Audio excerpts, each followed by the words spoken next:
একজন লোক জেনা করলে সরাসরি জাহান্নামে যাবে, এ কথা আল্লাহর নবী বলেননি। একটা লোক চুরি করলে সরাসরি জাহান্নামে যাবে, এ কথা আল্লাহর নবী বলেননি। পিতা মাতাকে গালি দেওয়া পৃথিবীর দ্বিতীয় মহাপাপ।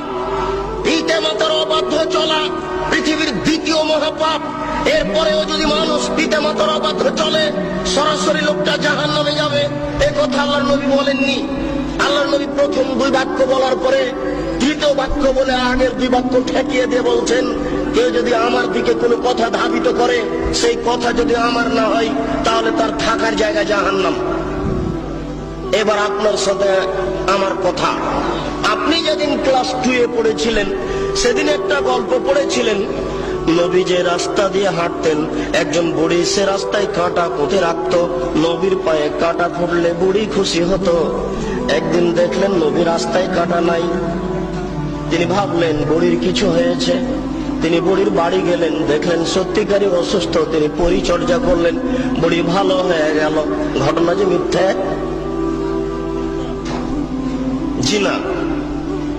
আমার হায়াত পর্যন্ত সময় থাকলো আমার দিনী ভাইদের উপরে। আপনার হায়াত পর্যন্ত সময় থাকলো আপনি আপনার হায়াত পর্যন্ত এর সত্যতা প্রমাণ করতে পারবেন না ইনশাআল্লাহ।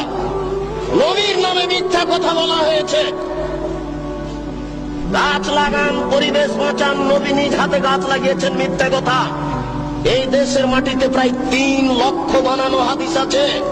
তার মধ্যে কোরআন মাজিদ 90 পারা, 30 পারা নয় শয়তান মুমতাজ বেগমের কাছে প্রায় 2000 জাল হাদিস আছে।